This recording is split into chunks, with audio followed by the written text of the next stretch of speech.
Why scientists now copy the sleeping habits of Prophet Muhammad, peace be upon him, the miracle of Sunnah sleep. What if I told you that the most perfect sleep pattern in the world was discovered 1,400 years ago? While the world studies circadian rhythms and sleep science, Prophet Muhammad, peace be upon him, already revealed it, sleeping on the right side, after wudu, with the name of Allah on his lips. Scientists now say it heals your heart, aligns your spine, and calms your brain. He didn't just teach us how to sleep, he taught us how to rest in peace every night. The city lights flickered through the blinds of Dr. Amir Rahman's apartment. His eyes, heavy yet restless, darted toward the clock, 2:47 a.m. Another night lost to insomnia. Another night where his mind refused to shut down. He had everything a man could wish for: degrees, awards, a penthouse view, but not peace, not sleep. He sat up, rubbing his temples. His lab at Stanford had just published another breakthrough on circadian rhythms, the body's biological clock. But the irony was cruel. The man studying sleep could not sleep himself. "We've decoded the science of sleep," he used to say in lectures. But tonight, his soul whispered back, "You've lost the art of it."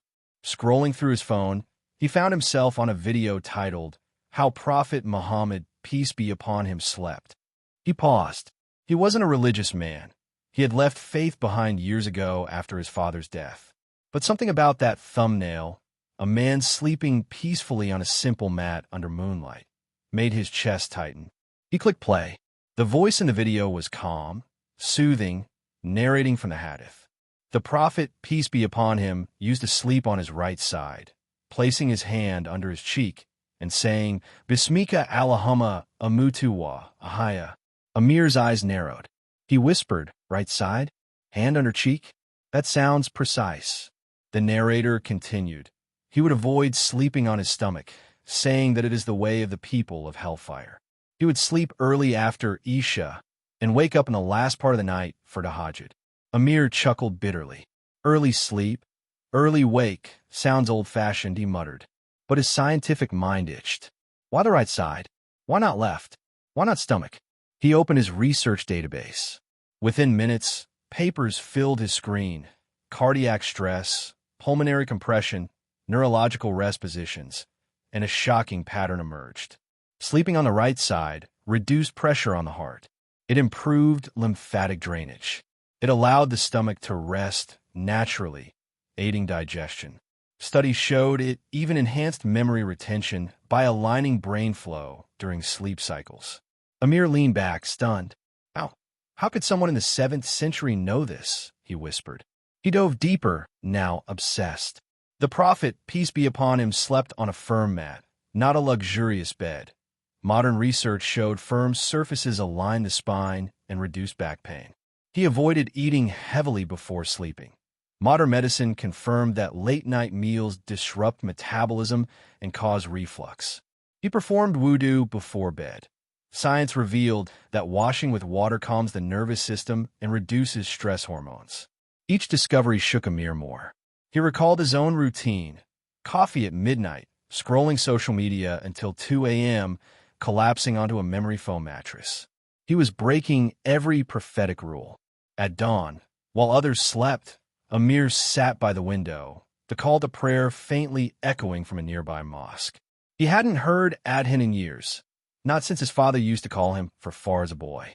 A pang of nostalgia and guilt hit him. His father used to say, "Son, the best sleep is one that ends with meeting Allah." That morning, Amir did something he hadn't done in years. He closed his laptop, turned off his lights, and whispered softly, "Bismika Allahumma amutu wa ahaya." Then he lay down on his right side, his hand under his cheek, his body still trembling with unfamiliar humility. For the first time in a decade, he slept peacefully. When he woke up, the sun was rising. Birds were chirping. His mind was clear, his body refreshed. No alarms, no panic, no racing heart. Just serenity. Tears welled up in his eyes. "It's impossible," he muttered. "Just one night, and I feel alive." That day, Amir didn't rush to his lab. He walked slowly through the park, feeling the morning air. The Quranic verse he had once mocked as old literature now echoed in his mind. We made your sleep a means of rest. Surah An-Naba 78:9. Sleep, a gift from the Creator, not a mechanical reset. In the following weeks, Amir tested every aspect of the Prophet's, peace be upon him, sleep routine like a scientist, but practiced it like a seeker. He made wudu before sleeping, feeling the cool water calm his racing thoughts. He avoided staying up after Isha, shutting down his screens early. He slept on his right side, whispering the dua, and each dawn, he woke before sunrise, his body craving far. He began recording his sleep data with biometric sensors. The results astonished him. Improved REM cycles, lower heart rate variability, balanced cortisol levels. His sleep quality score rose by 40% in just 10 days. One evening, while presenting his findings to a conference in Geneva, he said something that made the audience gasp. Modern science took centuries to discover what a man in the desert knew 1400 years ago. Prophet Muhammad, peace be upon him, sleep habits are not superstition. They are scientifically perfect. His words went viral overnight. Social media erupted.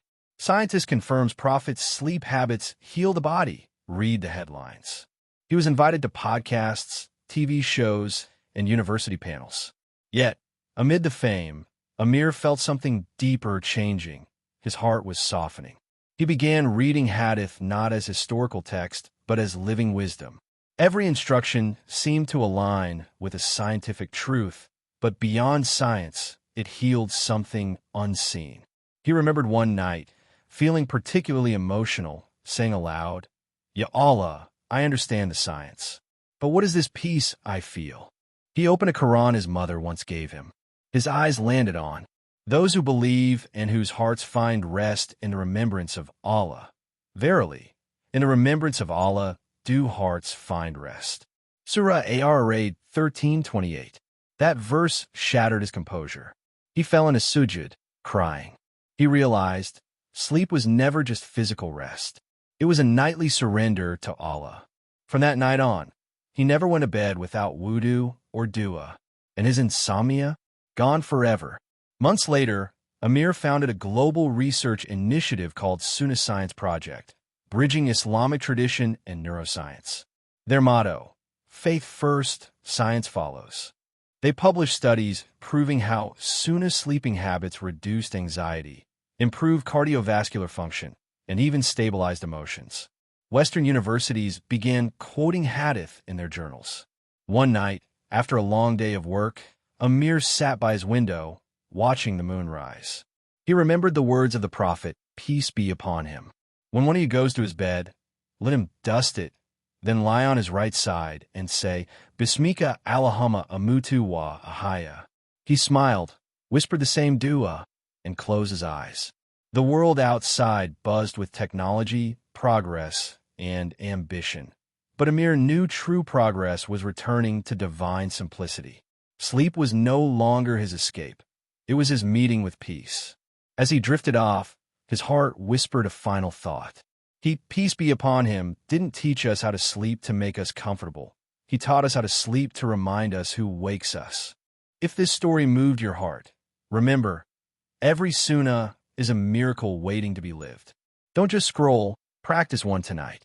Make wudu, lie on your right side, whisper, Bismika Allahumma amutu wa ahaya, and feel the difference. Share this story with someone who struggles to sleep, and let's bring the world back to the peace of the Sunnah. Subscribe to Deen in Minute, where every story connects science with the soul.